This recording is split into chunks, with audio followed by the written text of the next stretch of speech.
Yun, bali mga amigo, naituloy ako sa bangka ni Kasuyo.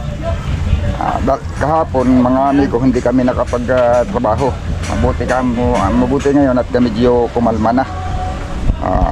Pero may ulan pa rin, ayan o, nangingitim na naman.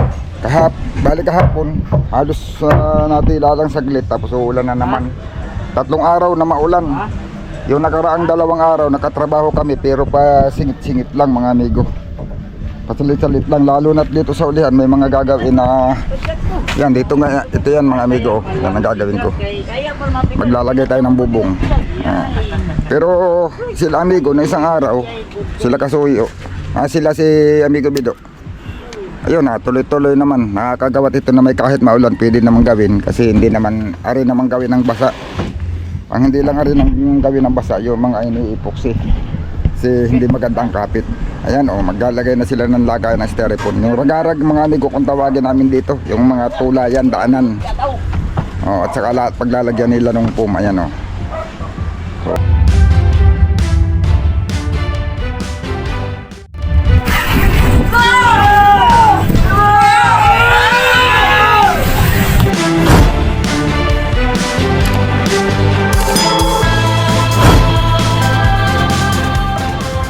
yan. Patong pala si baboy yan, pum. Balagbag na lang ang ano yan. Yun. Ang kawayan. Balagbag. Putol-putol na lang ang langkapan. Kasi pag inuyon mo yan na tapos ibabaw mo pa ilalagay yung suliras niyan, sobrang taas niyan. Baka mabuhay na. Kung sakay maganda ito, pahigda o Alin? ang dugportres. Patayo. Pag pinahiga mo yan. Pag pinahiga mo yan, walang tiba yan. Walang pwersa. Patayo. Para laban siya. Pagkati yung doon. Uy, umulan na naman. Dito, langkapan din dito eh. Mahalaga. Yan ang hahatiin ko yan, amigo Bido. Hahatiin ko yan. Yan. Gagawin kong ano yan. Ano kayang maiging gawin dun sa susukatin ko palang haba Gagawa ko ng yung bubong din sulihan. Oo. Gawaan mo. Dali. Ito magbukas na ito.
Alin na, yan na yung papagawin palangoy. Sukat na yan. Sinukat mo na. Ito ang luma, gisupatan na. Kasukat eh. Di diyan mo lang din sinukat. Nilayo mo sa buko at lalagyan mo ng sungsong. Oo. Ito yung buko Tapos may butas dito, lalagyan ng suklot na kahoy. Gaya nito Ano gagawin mo? Suklot o kuwan? Ganyan. Suklot lang. Suklot. O yung tupi-tupi. Pero yung tupi-tupi, matibay yun, hindi basta-basta natatanggal. Kaso lang pag nakasundot ka ng bangka, butas. Butas. Ano yun, matigas. Tigas Oo, tapos matulis. Oo. Masyado.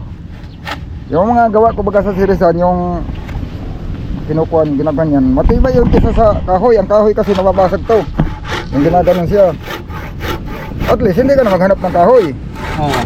Ang problema nga, pag mayroon kang, may lalapit ka, napadikit ka sa kapwa mo bangka, pag natamaan, lusot. Matalas siya kay. Matalas yun. Hindi kagaya nitong ganito na bilog-bilogin mo yung pinakadulo, yung kahoy. Pag maano yan ng bangka, ito lang ang matuktap. Oo, yun lang matuklap. Hindi ka makabutas ng kapwa bangka. Hindi. Yan mga amigo. Tapos na silang magharsya, ang palangoy, yung isa pipinturahan pa Ayan Tapos ang ginagawa niya langkapan. Ayan ang gagawa niya ng langkapan sahig sa lagayan ng styrofoam, kay lalagyan daw, dadalhan niya ng styrofoam sa labas at maliit yung lagayan. Yan mga amigo, baka sabihin na naman nung iba ay kalit-lit ng bangka, bakit ang laki ng lagayan? Hindi naman na yan makakaya ng bangka kung lagyan lahat. Hindi naman talaga yan malalamnan lahat. Ay bakit naman kung hindi lang din malalagyan nga naman lahat, bakit dadamihan pa? Kasi kailangan mo ng istaka ng yelo. Halimbawa, nilagyan mo ng isda yung budiga. Saan ka maglagay ng yelo? May laman ng isda, ihahalo mo yung yelo sa isda, madaling maubos.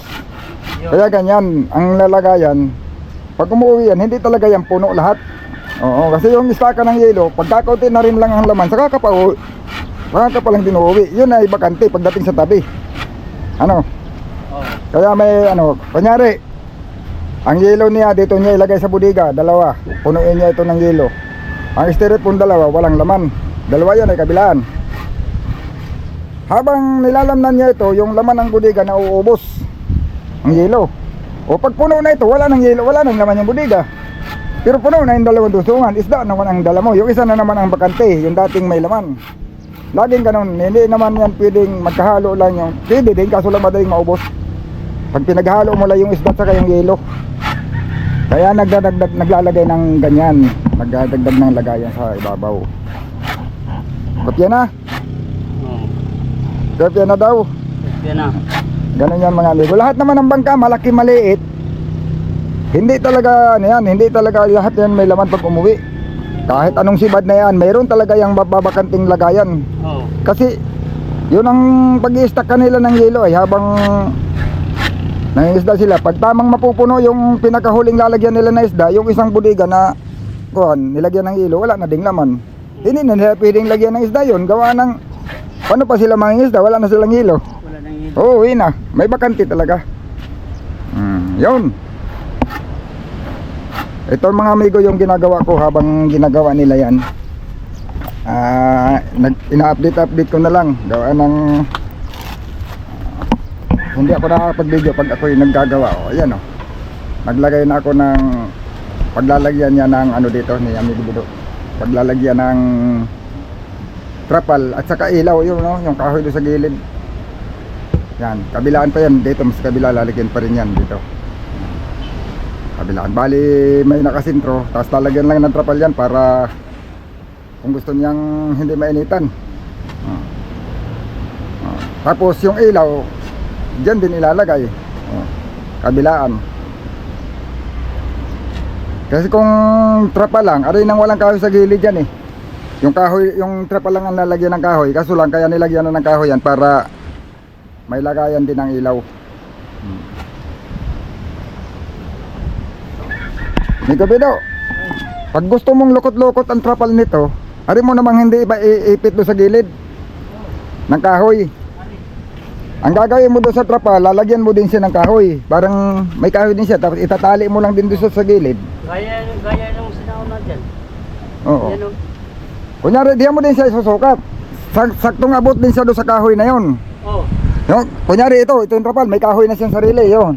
Ito. Ayan. Pag inilagay mo siya doon, tama lang din makaabot doon sa kahoy din. Mm. Tapos itatali mo, para pag gusto mong lukutin, tanggalin mo lang yung tali, malulukot mo. Oo. Pag malakas-lakas talagang panahon, lulukutin mo. Pag talagang sobrang lakas na. Pero pag mga 40-40 lang ang hangin, ay wala yan. Hindi pa yan lulukutin. O ganun lang yan, mga amigo. Hindi pa ako makapag-wiring mga amigo hanggang hindi tapos itong ibabaw na ito. Kailangan tapusin muna. Kasi diyan ako maglalagay ng wiring. Diyan ipaglalagay yung wire. Ayun mga amigo, magiging itsura oh. Pero hindi yan trapal na yan, ito yung magiging papatungan niya oh, nitong hulihan. Itong magiging itsura niya oh, ito. Hindi kagaya pa nila dati, may palu-paluko pa.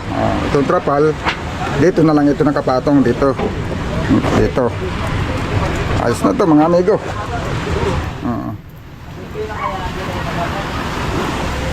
Uy, umuuga oh. Yun oh. Aha. Tapos harang dito. Ito yung mga tapusin mga amigo, yung mga hindi pa namin natapos. Yun na aking binabalikan mga tapusin. Yan. Saka ito nga bago para ma-wiring na. Yung tangke kasi dito yun ilalagay daw, sabi ni Miki dito, para yung tangke din namin nasa hulihan. Kaya may mga ganyan. Yun. Mga amigo. Naghaharangan ko. Ito naman eh, ganun na lang ang harang oh. Yan.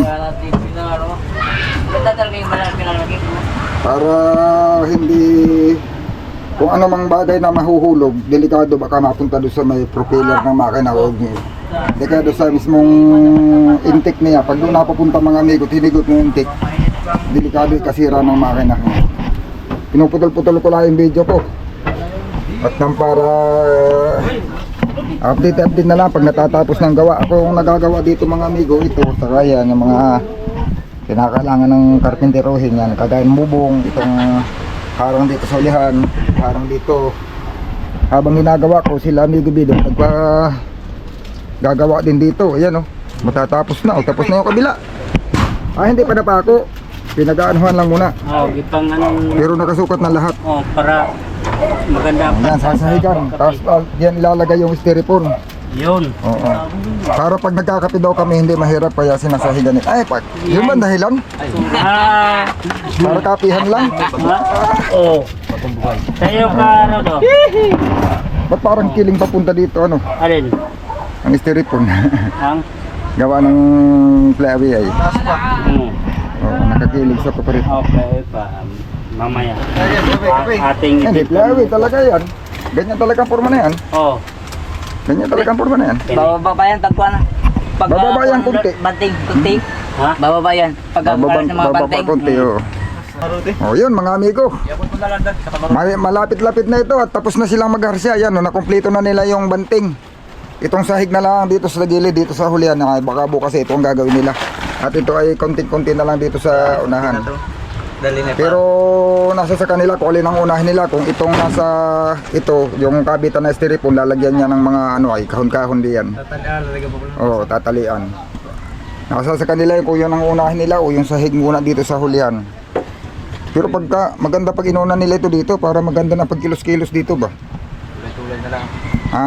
At magwa-wiring tuloy ako ay. Magwa-wiring ako, magagawa pa ako na ito na siguro sa sunod ko ano, itaas. Dapat ay tapusin ito bukas para magtulay-tulay na. At saka itong itaas yung papalitan mo man kaya ng kahoy. Hindi, okay na yan. Yung dalawa. Oh, yung itong kawayan, bulok naman pati yan. Paano naging okay yan? Papatungan niya ng panel. Kala ko yung kahoy dito yung nakita na ito. Ay, matatanggal nga yan, natatanggalin man yung kawayan. Nakabudyaran talaga. Pagod man yan. Hindi nakatali yan sa kawas. Saan? Tinanggal yung dalawang kawayan, hindi yan magdadalag. Kaya nakabukod yun ng tali. Nakabukod ng tali. Tali dun boy sa kawayan. Tali lang yan. Oo nga, pero sa kawayan itinali. Sa palo. Hindi, sa kawain baboy. Sa kawayan yan. Matatanggal nga natin pala yun. Oh, ay ari namang anabiyan lang din. Pagtanggal ay ano lang muna, ibibitin lang diyan. Pagkalagay ng kahoy, edi ilapat ulit doon sa kahoy. Oo. Ganun lang naman yan ay. Dito. Ha? Para tanggalin lahat. Para ipatong na lang din ulit. Ipapatong na lang din uli. Ano, talian lang yan, nakabitin lang. Oh, ito dito ay kinumpleto ko lang yung mga tira-tira. Gawa ng hindi naman pwedeng gawin kagad nang hindi muna tapos yung mga kombinasyon gawa ng kagaya paglalagay ng radiator o kung ano-ano dito. Pagka sinarado ko kaagad ay hindi na hindi na ako makakapag tornilyo pa ako ay tapos na, kaya yun, akin ang diningdingan, pipinturahan na lang ni Kasuyo yan. Saka itong ulihan may harang na yung ulihan kasi lalagyan, baka mag-iistalasyon ako ng ilaw diyan, pero meron pa ako ibang gagawin. Pag natapos ko bukas yung ibang gagawin ko at medyo may oras pa, baka mag-umpisa na akong mag-instalasyon ng para sa mga ilaw. Gawa na itong sumakin na naman mga amigo ay tapos na. Pag isinalpak yung battery dito ay start na lang. Ang ikakabit na lang dito na hindi pa nakikabit tangki ng diesel, yung tangki na lang ang ililinya. Ayun, abang-abang lang uli mga amigo sa susunod na ating video.